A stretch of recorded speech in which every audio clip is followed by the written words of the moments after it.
Assalamualaikum warahmatullahi wabarakatuh. Shalom, Om Swastiastu, Namo Buddhaya, dan salam kebajikan bagi kita semua. Perkenalkan, kami dari kelompok 8 Hukum Perusahaan kelas O yang akan menjelaskan mengenai restrukturisasi perusahaan. Selamat menyaksikan. Halo semua yang memperkenalkan, nama aku Nisri Nadara dengan NIM 11.10816 dari kelompok 8. Saya Kalista Sania Farah Arifin dengan NIM 1100012313030348 dari kelompok 8. Perkenalkan, saya Alisya Oktavi Sandra Raharjo dengan NIM 11.123130354 dari kelompok 8. Halo, perkenalkan nama aku Fatanatul Mardiah dengan NIM 11.123120144 dari kelompok 8.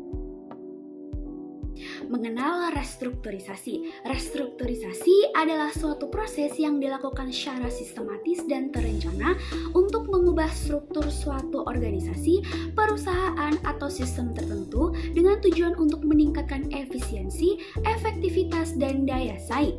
Proses ini biasanya dilakukan ketika sebuah entitas menghadapi tantangan besar seperti krisis keuangan, perubahan kondisi pasar, tekanan regulasi, atau kebutuhan untuk beradaptasi dengan perkembangan teknologi dan lingkungan bisnis yang dinamis. Jenis-jenis dari restrukturisasi adalah yang pertama, merger, yang kedua, akuisisi, yang ketiga, konsolidasi. Baik, selanjutnya izinkan saya untuk menjelaskan terkait merger dalam restrukturisasi perusahaan. Merger merupakan salah satu restrukturisasi perusahaan di mana dua atau lebih perusahaan bergabung menjadi satu entitas baru. Dalam merger, salah satu perusahaan yang bergabung akan tetap eksis menjadi badan hukum, sedangkan perusahaan lainnya akan melebur dan kehilangan status hukumnya. Dalam hal ini, perusahaan yang melebur akan kehilangan seluruh aset, kewajiban, dan tanggung jawabnya karena dialihkan sepenuhnya kepada perusahaan yang menerima merger. Tujuan utama dari dilakukannya merger ini adalah yang pertama, untuk memperkuat posisi perusahaan di pasar, yang kedua, untuk meningkatkan nilai, dan yang terakhir, untuk menciptakan sinergi antara perusahaan yang bergabung. Selanjutnya, dalam konteks restrukturisasi perusahaan, merger merupakan bagian dari upaya perusahaan untuk melakukan penyesuaian strategis, operasional, keuangan, maupun manajerial.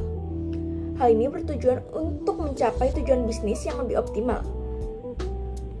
Restrukturisasi dengan cara merger biasanya dilakukan untuk mengurangi biaya operasional, meningkatkan daya saing, memperoleh teknologi, pasar atau sumber daya yang sebelumnya tidak dimiliki oleh suatu perusahaan, serta memperbaiki struktur keuangan perusahaan yang memiliki masalah. Selanjutnya, terdapat faktor dari merger itu sendiri.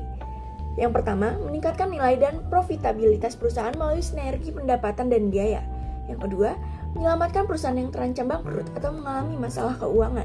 Yang ketiga, meningkatkan efisiensi operasional dan manajemen. Yang keempat, memperluas pangsa pasar dan akses ke teknologi baru. Yang kelima, pertimbangan pajak seperti mengurangi beban pajak perusahaan gabungan. Dan yang terakhir, meningkatkan likuiditas dan daya saing perusahaan di pasar. Selanjutnya, terdapat kelebihan dan kekurangan dari merger itu sendiri. Untuk kelebihannya, yang pertama, meningkatkan modal dan dana. Dua perusahaan yang bergabung dapat mengumpulkan modal lebih besar untuk ekspansi. Yang kedua, menciptakan sinergi karena nilai perusahaan gabungan seringkali lebih besar dari nilai masing-masing perusahaan sebelum melakukan merger. Dan yang terakhir, pertumbuhan usaha akan lebih cepat karena memperluas akses pasar dan target konsumen itu sendiri. Lalu, kekurangan dari merger ini yang pertama, integrasi yang sulit. Hal ini dapat dilihat dari penyatuan sistem budaya dan proses kerja yang seringkali menimbulkan tantangan besar dan gangguan dalam bidang operasional perusahaan.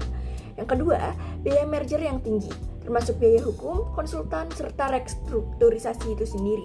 Dan yang terakhir, resiko kegagalan, karena tidak semua merger berhasil mencapai tujuan strategis yang telah diharapkan. Selanjutnya terdapat contoh kasus dari merger.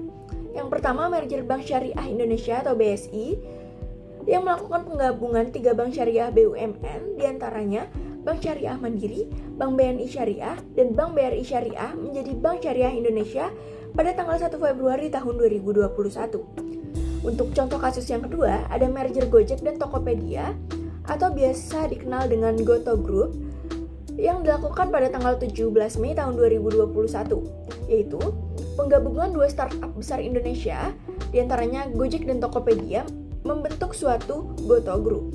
Baik, selanjutnya izinkan saya untuk menjelaskan terkait restrukturisasi perusahaan, yaitu salah satunya adalah akuisisi.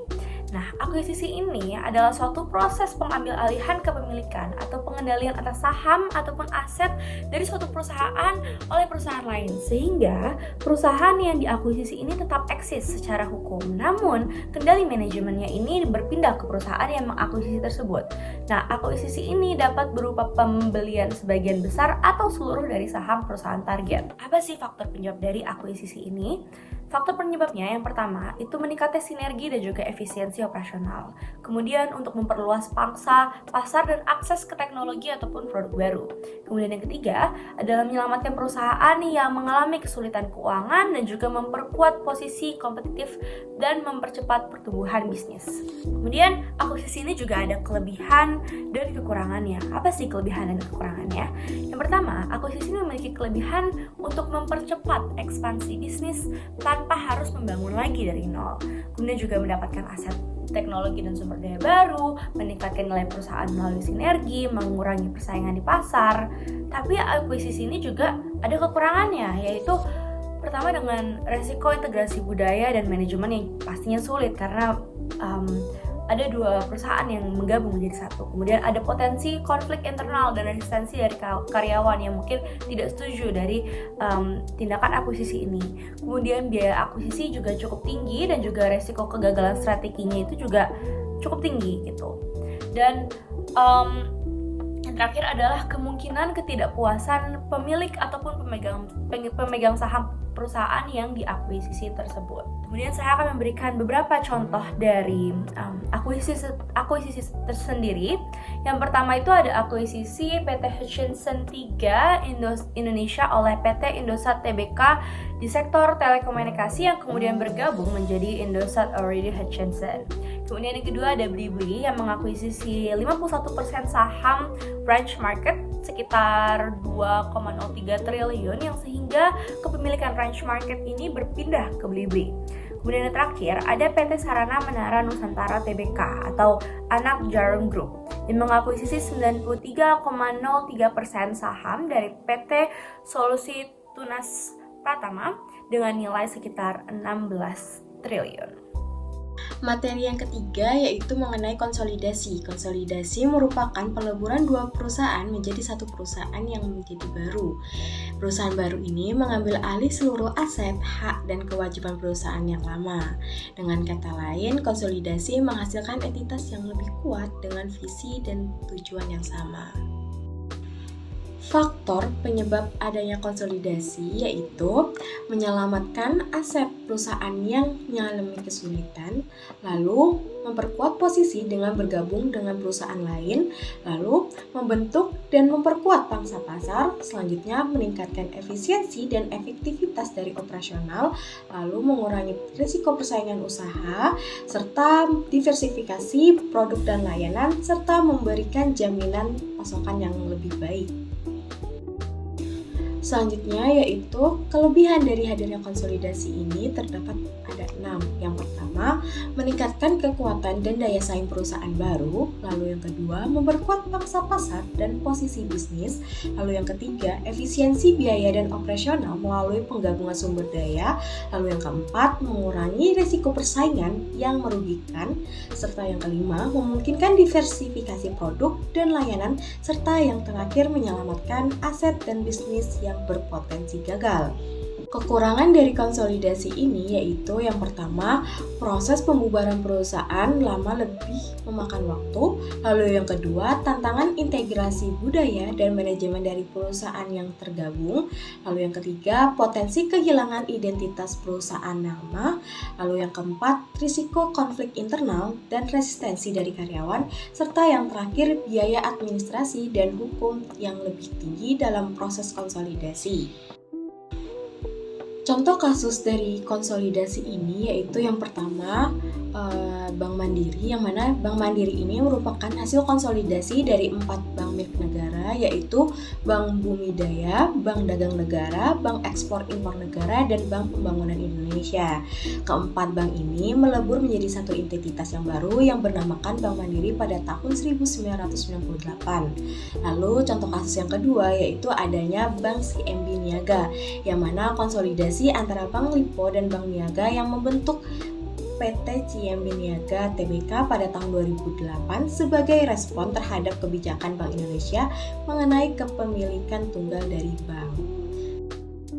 Baik, untuk kesimpulan dari penjelasan yang telah kami jelaskan dari tadi ialah restrukturisasi perusahaan merupakan langkah strategis yang dilakukan untuk meningkatkan kinerja, daya saing, dan juga keberlanjutan usaha dalam menghadapi dinamika pasar dan tantangan bisnis. 3 bentuk utama restrukturasi perusahaan adalah merger, akuisisi, dan juga konsolidasi. Merger melibatkan penggabungan 2 perusahaan di mana salah satu tetap eksis. Kemudian akuisisi terjadi ketika satu perusahaan mengambil alih perusahaan lain. Sementara konsolidasi menciptakan entitas baru yang dari 2 atau lebih perusahaan yang bergabung. Ketiganya memiliki tujuan yang sama, yaitu menciptakan efisiensi, memperluas jangkauan pasar, memperkuat posisi bisnis, dan juga meningkatkan nilai perusahaan. Namun, penerapannya harus dilakukan dengan perencanaan yang matang karena melibatkan dampak besar terhadap struktur organisasi, keuangan, karyawan, dan arah strategis perusahaan. Jika dijalankan secara tepat, restrukturasi dapat menjadi niat transformasi yang efektif dalam mendukung pertumbuhan dan keberhasilan jangka panjang dalam perusahaan. Sekian penjelasan dari kelompok kami. Mohon maaf apabila ada kesalahan. Terima kasih.